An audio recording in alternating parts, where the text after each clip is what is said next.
walk another mile. How long is this road? Feels like forever. Will it ever come to an end? Come, brother, just a little bit farther. We'll get there soon. Then we can rest. We'll have a new home,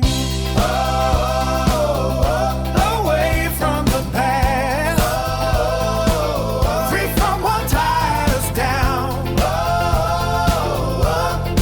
We are made new. You and I against the world, no longer trapped. We are free.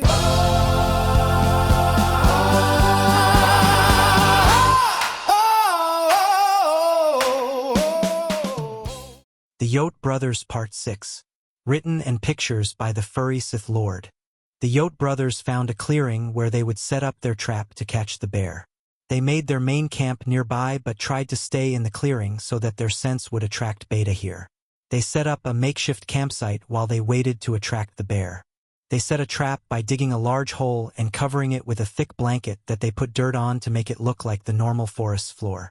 A jar of honey was suspended over the pit trap, suspended slightly off the ground by a rope but low enough that the bear would run at it and fall into the pit. Hawk Eyes wanted to place sharpened spikes at the bottom, but Pure Heart objected. He felt that the magic used on the bear could have changed him dramatically, and they did not want to provoke him since they did not know what to expect. At least if it were a regular hole, the bear might just think it was being clumsy as it tried to get the sweet treat. A month had gone by while they waited, and so far there had been no sign of the bear. They were beginning to get impatient as they wondered what was taking it so long to find them. Maybe it gave up? Hawk Eyes said as he brought some fresh food back to camp. Don't count on it, Wayland said, and both brothers jumped, having not seen him creep up on them. Wayland? We never thought we'd see you again, Pure Heart said as his brother nodded. You can expect to see me when the moon is full. But even if you don't see me, know that I am always watching, Wayland replied cryptically. So where is this bear that you said was after us? Hawk Eyes asked, trying to keep the anger out of his voice. Wayland smiled an eerie smile at him. Close by, very close by. But Beta will be transforming soon, Wayland said. Beta? Pure Heart asked. Beta named himself Beta for some reason. Maybe he liked the sound of the name, Wayland said. Roar.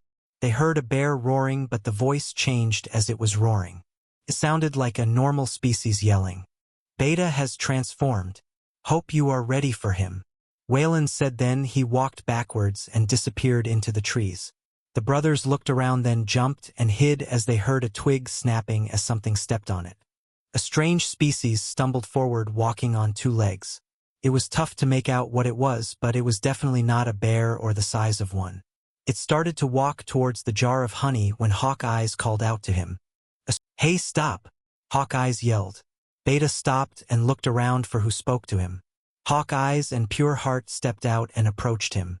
There's a hole there, Pure Heart said. Why a hole here? Beta asked. There is a dangerous monster in these woods. We were trying to catch it, Hawk Eyes explained. Dangerous? Monster? I saw nothing like that, Beta said. Then come hide with us before it gets here and finds us, Pure Heart said, and Beta followed them as they went into the trees to hide again. My name is Pure Heart, Pure Heart told him. Per art, Beta said at the trying to copy what was said. He felt like a child in this body and still had trouble getting used to it. I'm Hawk Eyes, Hawk Eyes said, and Pure Heart nodded. Hawk Eyes, Beta said. He saw them looking at him expectantly and suddenly realized they wanted to know his name. Oh, sorry, my name is Beta, Beta said, and the brothers shook as they looked at him. You're Beta, Hawk Eyes said as he and Pure Heart backed away. Beta, you seem to have found some friends, Wayland said as he sat in a tree watching them from above. Friend Wayland, Beta said. Look, Beta found friends. Friend Hark Eyes and Friend Per Art. Beta said, and both brothers got a sinking feeling in their tummies. This ends part 6. We hope you enjoyed it. See you next time for part 7.